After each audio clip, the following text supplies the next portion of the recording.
কোন কোন পদ্ধতিতে লতি রাজবাড়ী এক চাষ করবেন? লতি রাজবাড়ী এক চাষের পদ্ধতিসমূহ। কি কি পদ্ধতিতে লতি রাজবাড়ী এক চাষ করা যায়? প্রিয় দর্শক, আপনারা দেখতে পাচ্ছেন আসাদ এগ্রো ইউটিউব চ্যানেল। যদি ভিডিওটি ভালো লেগে থাকে অবশ্যই চ্যানেলটি সাবস্ক্রাইব করবেন। যারা চ্যানেলটি সাবস্ক্রাইব করেছেন থ্যাংক ইউ সো মাচ। যাই হোক, আমরা মূল পর্বে ফেরত আসি। প্রিয় দর্শক, লতি রাজবাড়ী এক চাষ মূলত কয়েকটি পদ্ধতিতে করা যায়। প্রথম পদ্ধতি হলো শুকনো পানি, দ্বিতীয় পদ্ধতি হলো কাদা করে, তৃতীয় পদ্ধতি হলো নরম মাটি এবং চতুর্থ পদ্ধতি হলো শুকনো। প্রিয় দর্শক, এই 4 পদ্ধতিতে লতি রাজবাড়ী এক চাষ করা যায়। তো আমরা আসুন প্রথম পদ্ধতি নিয়ে কথা বলি। প্রথম পদ্ধতি হলো শুকনো পানি। যখন চৈত্র মাসে পানির অভাব দেখা দেয় তখন মাটি কয়েকটি চাষ দিয়ে শুকিয়ে নেবেন। অতঃপর যেদিন লতি রাজবাড়ী এক চাষ করবেন তার 2 ঘন্টা আগে পানি দিয়ে নরম করে চারা রোপণ করতে পারেন। আমরা আজকে শুকনো পানি পদ্ধতিতে লতি রাজবাড়ী এক চাষ করছি।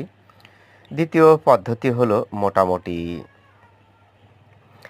কাদা করে, অর্থাৎ বর্ষা মৌসুমে সাধারণত এই পদ্ধতি অবলম্বন করা হয়। এ সময় পর্যাপ্ত পানি থাকে, তাই জমিতে প্রথমে পানি দিয়ে কাদা করে মই দিয়ে সমান করে আইল বেঁধে চারা রোপণ করতে হয়।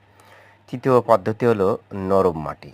এটা সাধারণত কার্তিক মাসের দিকে লতি রাজবাড়ী চাষের সময় পদ্ধতি অবলম্বন করা হয়।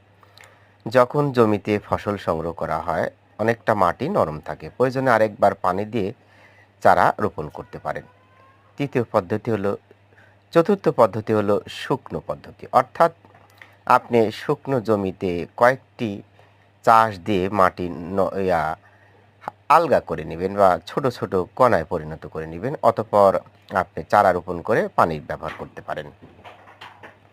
প্রিয় দর্শক, যে পদ্ধতিতেই লতি রাজবাড়ী এক চাষ করেন না কেন অবশ্যই লতি রাজবাড়ী এক চাষ যত্ন নির্ভর। কথায় আছে, যত্নে মেলায় রত্ন তর্ক বহুদূর। প্রিয় দর্শক, যে কোনো জিনিস সাধারণত যত্ন, মায়া, মমতা, ভালোবাসা ইত্যাদি দিয়েই অর্জন করতে হয়। তবে লতি রাজবাড়ী এক চাষ অবশ্যই যত্ন সঠিক সময় নিতে হবে। আপনারা দেখতে পাচ্ছেন একটি চারা থেকে আরেকটি চারার দূরত্ব আমরা ব্যবহার করছি 1 ফিট এবং সারি থেকে সারির দূরত্ব 2 ফিট। এই নামে প্রতি শতকে চারা রোপণ করতে 150 পিস। ভালো থাকুন, সুস্থ থাকুন।